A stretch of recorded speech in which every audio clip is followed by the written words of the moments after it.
کیا یار زلفا کتنا بور کر رہی ہو تم آج جب سے آئی ہو، پتہ نہیں کن سوچوں میں گم ہو، کہیں اپنے فیوچر ہسبینڈ کے خیالوں میں تو نہیں؟ نینی نے اسے بالکل خاموش دیکھ کر سوال کیا تھا۔ ان 6 لوگوں کا گروپ، جس میں 4 لوگ مسلم تھے اور 2 غیر مسلم، ان کا یہ گروپ دبئی کی آزاد فضاؤں میں 7 سالوں پر مشتمل کالج کے زمانے سے تھا، اور اب انڈیا میں بھی یہ لوگ ساتھ میں ہی تھے۔ ان سب کی بانڈنگ کمال کی تھی، مگر ان کے مذہب کی تفریق مشکل تھی۔ ہاں یار، سچ میں یہاں پر تو پتہ نہیں کیسی ہو گئی ہو، لینگویج بھی عجیب ہو گئی ہے۔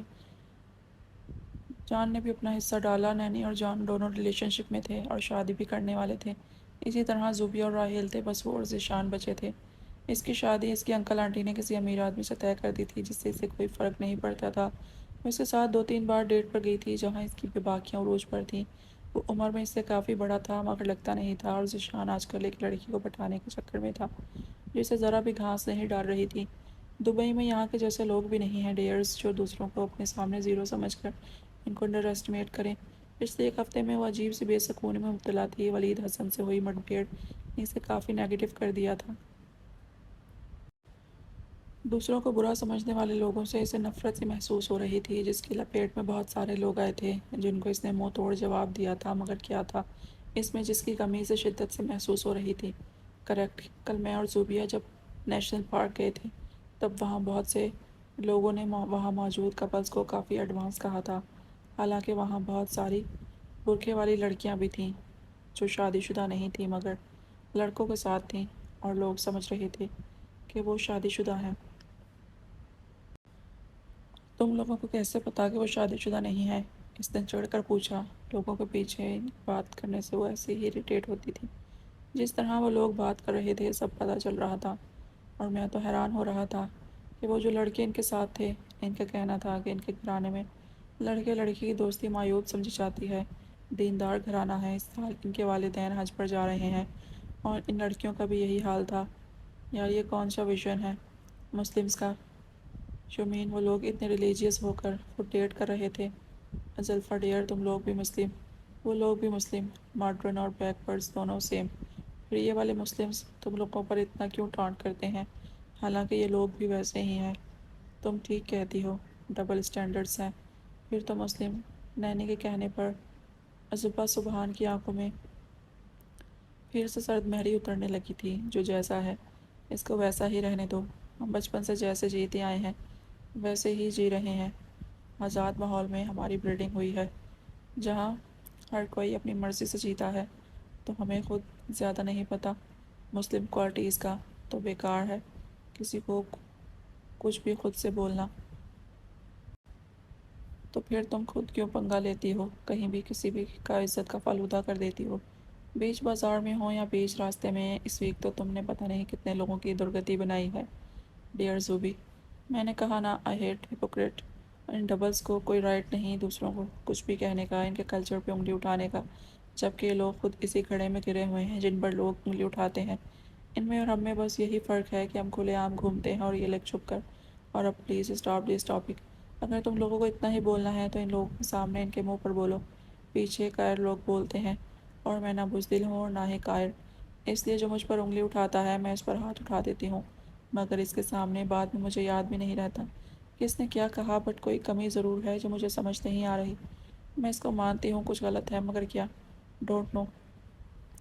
اس کی بات سے یہ لوگ اتفاق کرتے تھے، مگر اس کی لاجک کبھی بھی ان کی سمجھ نہیں آتی تھی۔ فون کی گھنٹی پر اس نے اپنے فون کو دیکھا تھا، جہاں اس کے منگیتر ریحان خان کا نام جگمگا رہا تھا۔ سب نے دیکھ کر او او کیا تھا۔ کیا کہا جیجو نے؟ زوبیہ کے پوچھنے پر اس نے ایک بیزار نظر سب پر ڈالی تھی۔ سامنے دیکھو، اس کے کہنے پر سب نے دیکھا جہاں جیجو صاحب اسے ہاتھ کے اشارے سے بلا رہے تھے۔ یہ تو ابھی سے ہی تمہارا داس بن گیا، جاؤ زلفا اپنے داس کو اتنا نہ تڑپاؤ۔ پچھلے ٹاپک کو بھول کر یہ لوگ اب اسے چھیڑنے لگے تھے، ناچار اسے اس کی طرف اٹھ کر جانا پڑا۔ بیبی یہاں کیا کر رہی ہو؟ ریحان خان اسے گلے لگا کر اور ساتھ اس کے گال پر بوسہ دیا تھا، جسے اس نے چہرہ ایک طرف کر کے مٹھانے کی کوشش کی تھی۔ اندر اترنے والی ویرانی سے پھر پریشان کرنے لگی تھی۔ آؤٹنگ؟ تم مجھے کیوں نہیں بتایا؟ اپنی جان کو میں لے آتا۔ پھر سے پہلی والی گستاخی کی تھی۔ آزاد ماحول میں رہنے والے اور اپنی حدود سے بالکل نابلد لوگوں کے لیے یہ کوئی معیوب بات نہیں تھی، مگر پہلی بار اس سے اس کی بے سکونی مزید بڑھی تھی۔ فرینڈس تھے سو اوکے ڈارلنگ، آؤ تمہیں اپنے دوستوں سے ملواؤں۔ اسے بازو کے ہلکے میں لیے وہ اب ایسے اسے اپنے جیسے بے باک لوگوں سے ملوا رہا تھا۔ کچھ دیر بعد وہ اپنے دوستوں کے ساتھ واپس جا رہی تھی، مگر اس بار خود میں کسی چیز کی کمی سے شدت سے بے سکون کر رہی تھی۔ ابا جان، میں نے سبحان سے نکاح کر لیا ہے، میں اس کے بغیر نہیں رہ سکتی۔ ان کے بعد میرے پاس کوئی راستہ نہیں بچا تھا، اور جواب میں پڑنے والے تھپڑ نے ان کی بیٹی کی بولتی بند کر دی تھی۔ وہ حیران تھے کہ اتنی اچھی تربیت کے بعد بھی ان کی بیٹی نے غلط قدم اٹھا لیا۔ تم نے آج اپنے باپ کو توڑ دیا ہے۔ بلاؤ اسے، کر رہا ہوں تمہاری رخصتی، اور آج کے بعد مر گئی تم میرے لیے۔ اور پھر اس کے معافی مانگنے پر بھی انہوں نے بیٹی کو معاف نہیں کیا تھا۔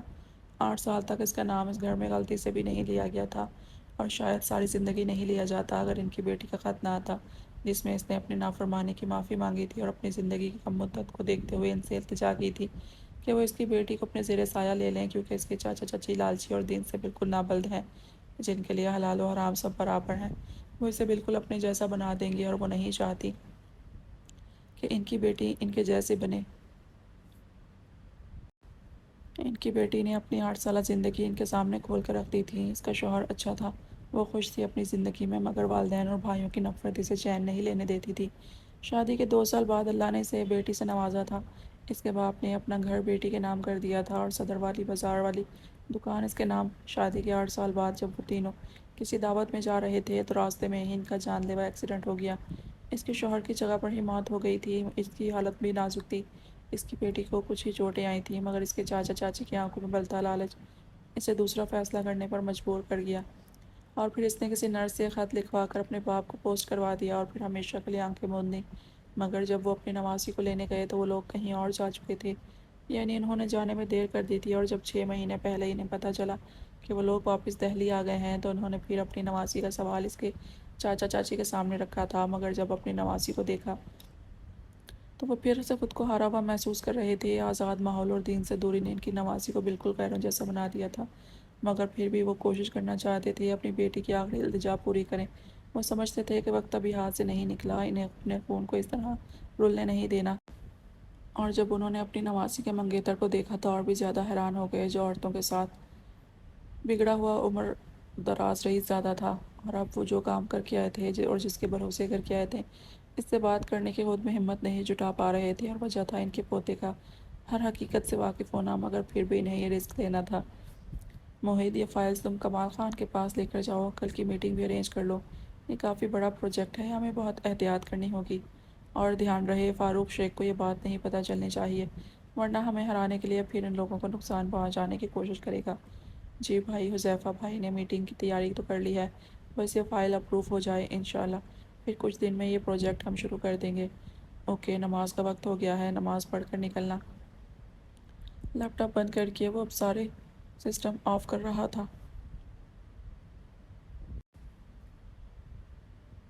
بھائی ایک بات پوچھوں؟ وہ دونوں اب کمپنی ہی کی بنی مسجد کی طرف جا رہے تھے۔ دادا جان 2-3 دن سے بہت پریشان ہیں، کھانا پینا آرام سب میں بے احتیاطی ہو رہی ہے، کیا وجہ ہو سکتی ہے؟ موہت کے پوچھنے پر اس کا دھیان بھی اسی طرف گیا تھا۔ وہ ان سے تفصیلی بات کرنا چاہتا تھا، مگر جو کام اس نے شروع کیا تھا اس کی وجہ سے اس کے پاس سر کھجانے کی بھی فرصت نہیں تھی، مگر آج ان سے بات کرنے کا وہ پکا ارادہ کر چکا تھا۔ آج کرتا ہوں انشاءاللہ ان سے بات۔ اور یہ حذیفہ کہاں ہے؟ یہ نہیں آیا نماز پڑھنے؟ ہم یہاں ہیں جناب۔ اس کے کاندھے پر ہاتھ رکھ کے اسے اپنی طرف متوجہ کیا۔ ہو گئی بات؟ ہاں ہو گئی، اور کل شام کو ہی وہ لوگ تمہارا پورا پلان جاننے آ رہے ہیں۔ 8 بجے تک تیاری بھی پوری ہو گئی ہے، اللہ بس کامیابی دے انشاءاللہ۔ سارا اسٹاف اب مغرب کی نماز پڑھ رہا تھا، اور یہ روزانہ کا معمول تھا۔ وہ لوگ ظہر، عصر اور مغرب کی نماز یہیں ادا کرتے تھے، کبھی کبھار عشاء بھی ہو جاتی تھی۔ بہت سے لوگ اس فیصلے کی وجہ سے نمازی بن گئے تھے، جنہیں یہ شکایت رہتی تھی کہ کام کی وجہ سے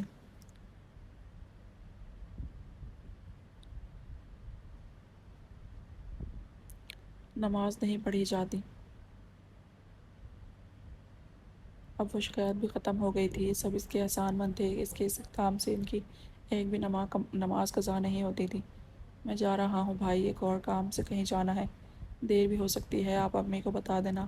موہت فائل لے کر کمال خان سے ملنے کے لیے نکلا تو یہ دونوں بھی گھر کی طرف روانہ ہو گئے۔ ہاں بھائی، سنا ہے شادی کی پلاننگ ہو رہی ہے۔ حذیفہ اپنے فارم میں آ چکا تھا تو کیا نہیں کرنی چاہیے؟ بالکل کرنی چاہیے۔ اب یہ بتاؤ کون ہے وہ خوش نصیب؟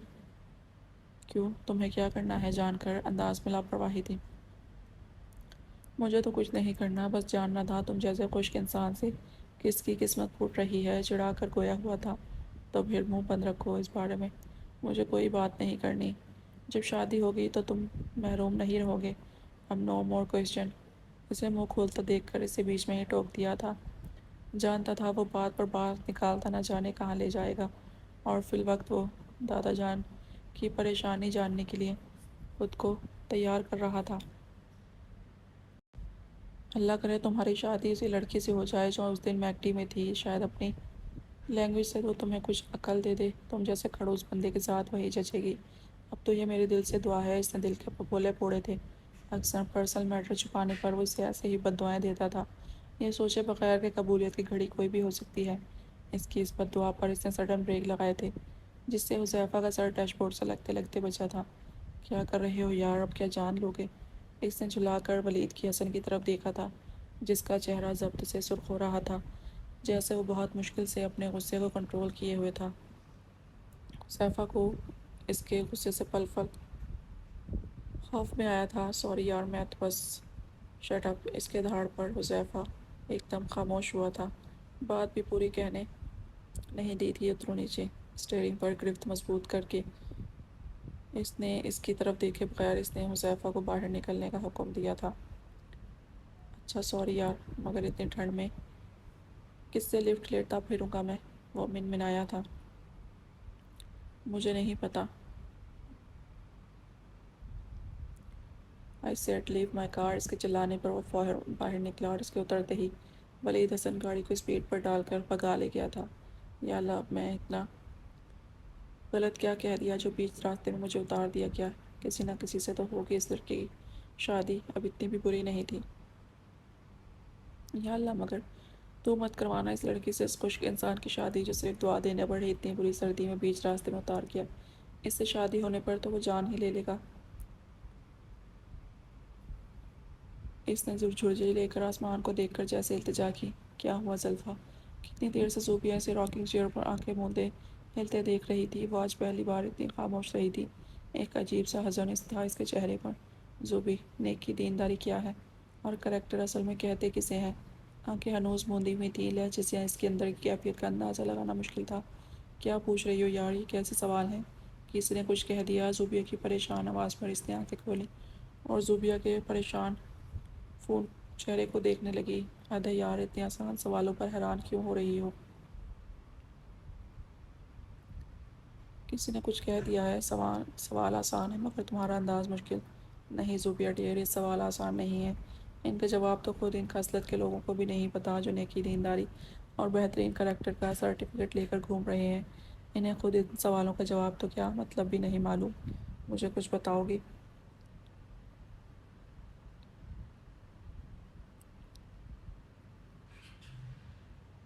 اس کے لہجے کا سرد پن زوبیہ کو واقعی پریشان کر رہا تھا۔ دبئی میں 12 سال میں جس چیز کی جھلک بھی نہیں دیکھی تھی، یہاں صرف 6 مہینوں میں لوگوں نے عجیب زندگی کے رنگ دکھائے ہیں، اور وہ بھی ان لوگوں نے جنہوں نے خود دین پر دینداری کا لیبل لگایا ہوا ہے۔ کتنی حقارت، کتنی نفرت وہ لوگ ماڈرن لوگوں سے کرتے ہیں۔ ہم کہاں غلط ہیں زوبی؟ ہم نے جو دیکھا وہی اپنایا، تو پھر یہ لوگ نفرت کس وجہ سے کرتے ہیں؟ اور یار، اسلامک ایجوکیشن الگ ہوتی ہے کیا؟ We are Muslims right, but یہ لوگ ہمیں نان مسلمز کی طرح کیوں ٹریٹ کرتے ہیں؟ سوچ رہی ہوں واپس یہاں سے چلی جاؤں۔ ایک عجیب سا حزن تھا۔ زوبیہ سمجھ گئی تھی پھر کسی کو خود کو اچھا سمجھنے والے نے اس کی دل آزاری کی ہے۔ پتہ نہیں، میں تم بھی تمہاری طرح کے ماحول میں رہی ہوں تو پھر مجھے بھی کیسے پتہ ہوگا؟ تم بتاؤ، کس کو جواب دے کر آئی ہو؟ اور ایسا کیا ہوا ہے جو تم اس طرح کی باتیں کر رہی ہو؟ کچھ نہیں، چھوڑو اس بات کو، میرا دماغ آج کل ویسے ہی خراب ہو رہا ہے۔ تم بتاؤ واپس کب جا رہی ہو دبئی؟ وہ اپنی الجھن میں اپنے دوستوں کو پریشان نہیں کرنا چاہتی تھی، اس لیے خود کو کمپوز کر کے بات بدل گئی۔ شادی کے بعد اب بتاؤ یار، کیوں پریشان کر رہی ہو؟ زوبیہ ابھی بھی اسی کی فکر میں تھی، اور جس کے الفاظ الگ اور انداز الگ تھے۔ میں سوچ رہی تھی کہ مجھے اپنے فیوچر ہسبینڈ کے ساتھ کہاں جانا چاہیے۔ اس کے بعد بدلنے پر زوبیہ نے اسے تعصب سے دیکھا تھا۔ وہ نہیں بتا رہی تھی، مطلب اسے بتانا نہیں تھا۔ حج کرانا، اس کے چڑھ کر کہنے پر زلفا نے بے ساختہ آنکھیں بند کی تھیں۔ کوئی آواز کانوں میں گونجی تھی جو بے شک اس کے لیے نہیں تھی مگر اسی جیسے آزاد لوگوں کے لیے تھی۔ تم جیسوں کو اللہ اپنے در پر نہیں بلاتا، تم لوگ جہنم کا پیٹ بھرنے کے لیے ہو۔ اور اس کے ذہن میں ایک ہی بات آئی تھی، کیا اس طرح دوسرے لوگوں کو حقیر سمجھنے والے لوگ اپنی مرضی اور اپنی چاہت سے نیکیاں کرتے ہیں؟ انہیں اس چیز کی ہدایت دینے والا کوئی نہیں۔ اور کیا اس طرح یہ لوگ اچھے لوگوں میں شمار ہوں گے؟ کیا ان کی یہ ہپوکریسی اللہ قبول کرے گا؟ بہت سی چیزیں اسے پریشان کرنے لگی تھی مگر وہ کسی سے اپنی فیلنگ شیئر نہیں کر سکتی تھی۔ تم ڈے بائی ڈے چینج ہوتی جا رہی ہو، سڈنلی میوٹ ہو جاتی ہو، مجھے فکر ہو رہی ہے یار تمہاری۔ ڈونٹ وری ڈیئر، بور ہو رہی ہوں آج کل۔ چلو کلب چلتے ہیں، سب کو کال کر دو، چلو تمہاری شادی کی پارٹی کرتے ہیں۔ اسے بھی شاید یہی مناسب لگا تھا۔ شادی کے نام سے ایک بے نام سی اداسی پھر اس میں سرایت کرنے لگی تھی۔ اس بے سکونی کو نظر انداز کرتی ہوئے کلب جانے کی تیاری کرنے لگی۔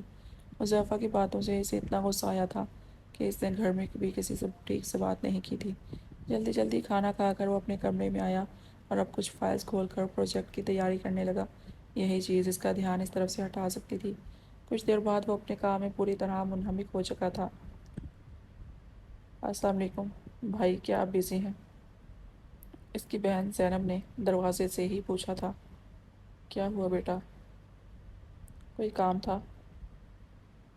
اس کے سلام کا جواب دے کر اسے ہاتھ کے اشارے سے اندر بلایا۔ اپنے سے 5 سال چھوٹی بہن سے وہ ایسے ہی شفقت سے پیش آتا تھا اور اس کی بھی اپنے بھائی میں جان تھی۔ جی وہ دادا جان نے کہا ہے کہ جیسے ہی آپ فری ہوں تو ان سے مل لیں، ضروری بات کرنی ہے۔ اوکے، وہ اپنا کام جلدی جلدی ختم کرنے لگا۔ دادا جان کا حکم ایسے ہی بجا لاتا تھا وہ۔ السلام علیکم دادا جان۔ وعلیکم السلام، تم تو بہت بزی ہو گئے ہو، فرصت ہی نہیں ہے بات کرنے کی بھی۔ وہ اپنے ہاتھ میں پکڑی کتاب سائیڈ میں رکھ کر سیدھے ہو کر بیٹھے۔ بس اسی پروجیکٹ میں بزی ہوں، آپ تو جانتے ہیں کہ ابو اور چچا جان کی کتنی کوشش تھی اس کو کرنے کی۔ اب اللہ کے کرم سے کل اپروو بھی ہو جائے گا انشاءاللہ۔ اب بتائیں کیا وجہ ہے پریشانی کی؟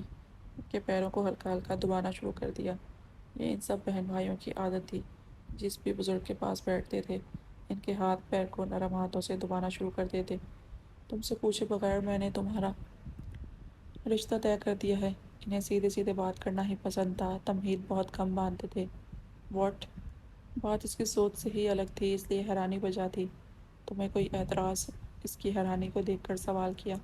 نہیں دادا جان، میرے حق میں کیے گئے آپ کے سارے فیصلے بالکل صحیح ہوتے ہیں مگر میں ابھی شادی کی پوزیشن میں نہیں ہوں۔ سر کھجانے کی فرصت بھی نہیں ہے، اگر کہوں تو میں ابھی مینٹلی شادی کے لیے خود کو تیار نہیں پاتا۔ اس نے تحمل سے اپنا نقطۂ نظر رکھا۔ جانتا ہوں مگر یہاں میری مجبوری تھی جو یہ قدم اٹھانا پڑا۔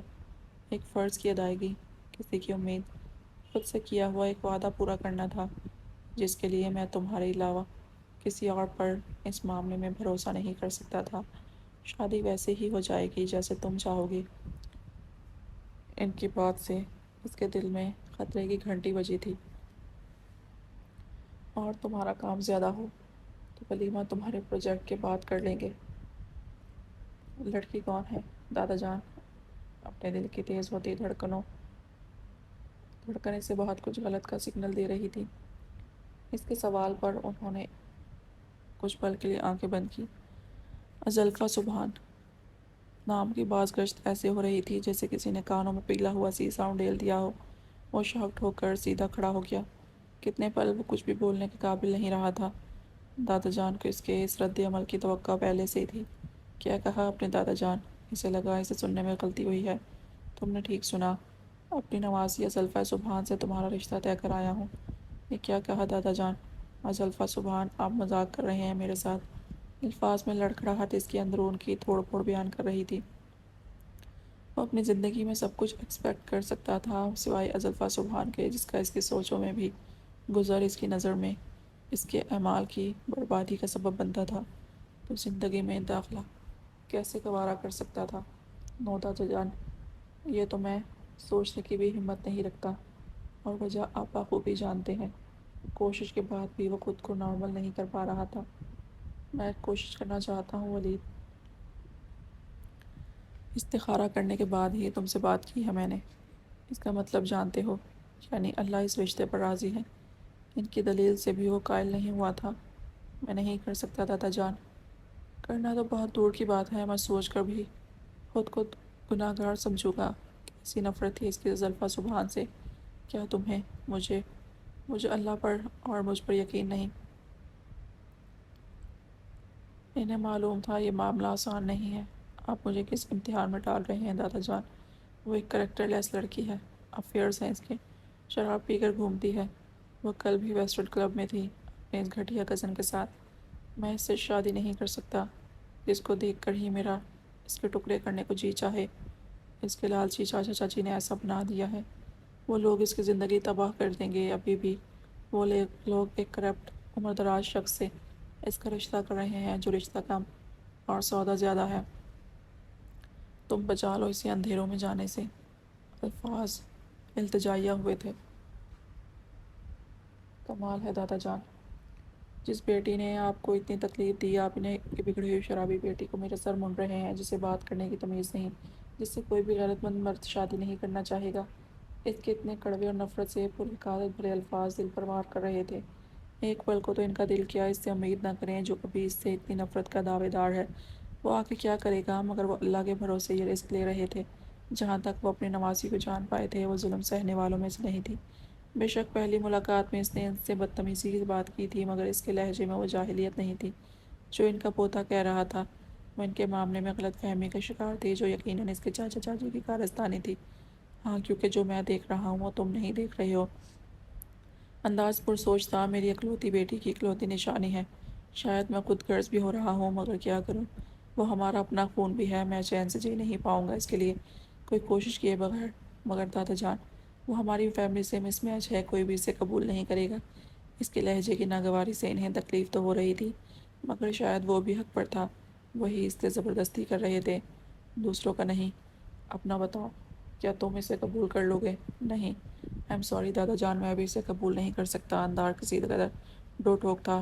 ٹھیک ہے، تم جا سکتے ہو۔ انہوں نے خود کو ہارا ہوا محسوس کیا تھا۔ مگر دادا جان، جاؤ ولید، میں ٹھیک ہوں، کوئی دوسرا راستہ نکال لوں گا۔ ان کے لہجے میں نفا، بے بسی اور کمزوری نے اسے تکلیف پہنچائی تھی، مگر وہ کیا کرتا جس سے عام رشتہ بھی وہ رکھنا نہیں چاہتا تھا؟ اس سے خاص رشتہ بنانے کی ہمت کہاں سے لاتا؟ جاؤ ولید، وہ ہارے ہوئے جواری کی طرح آنکھیں موند گئے تھے۔ انہیں احساس ہو رہا تھا کہ وہ رشتہ دے کر غلط کر آئے ہیں۔ موہت کا نکاح اس کی ماں کل ہی طے کر چکی تھی۔ آذر چھوٹا تھا، بے بسی کا ایک آنسو آنکھوں سے نکل کر کنپٹی میں جذب ہو گیا تھا، اور دروازے سے پلٹ کر دیکھتا ولید حسن اس پل خود سے ہارا گیا تھا۔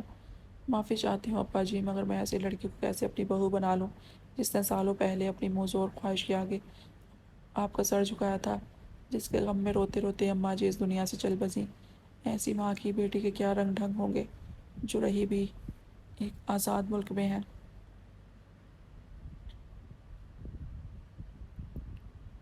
آسیہ حسن کا اعتراض بھی دو ٹوک تھا، اور صرف وہی نہیں، ہر کوئی ان کے فیصلے کے خلاف تھا۔ سب کی آنکھوں میں ناگواری واضح تھی۔ جس لڑکی کو ان لوگوں نے دیکھا بھی نہیں تھا، اس کے لیے بھی ابھی سے اتنی نفرت۔ اس کو دیکھ کر ان لوگوں کا کیا حال ہوگا؟ فکر مند نظریہ تھا۔ میں دادا جان کا فیصلہ مان چکا ہوں امی، آپ لوگ بھی مان جائیں، کہہ کر وہ رکا نہیں تھا، گھر سے ہی باہر نکل گیا تھا، اور سب گھر والے اس کے فیصلے پر ششدر کھڑے رہ گئے تھے۔ سب کو معلوم تھا ولید حسن اپنی زبان سے پیچھے نہیں ہٹتا تھا۔ اس کے جانے کے بعد انہوں نے ان لوگوں سے کچھ بات کی تھی، جسے سن کر بھی وہ لوگ کشمکش کا شکار تھے۔ کیا تم لوگ میرے لیے بھی اپنے دلوں کو نرم نہیں کر سکتے؟ سب پر ایک نظر ڈال کر پوچھا تھا۔ ہمیں منظور ہے ابا جی، ہم جانتے ہیں آپ کے فیصلے غلط نہیں ہوتے، ہم آپ کے ساتھ ہیں۔ ان کے دونوں بیٹے ان کے ساتھ آ کھڑے ہوئے تھے۔ باپ کی بے بسی دیکھنا ان کے بس میں نہیں تھا۔ ان کی دیکھا دیکھی باقی لوگوں نے بھی رضامندی تو نہیں دی تھی، بس خاموش ہو گئے تھے۔ مگر دادا جان، بھائی کی شادی اتنی سمپل، ہمارے کتنے خواب تھے۔ زینب کی بات پر ان کے چہرے پر ایک مسکراہٹ آئی تھی۔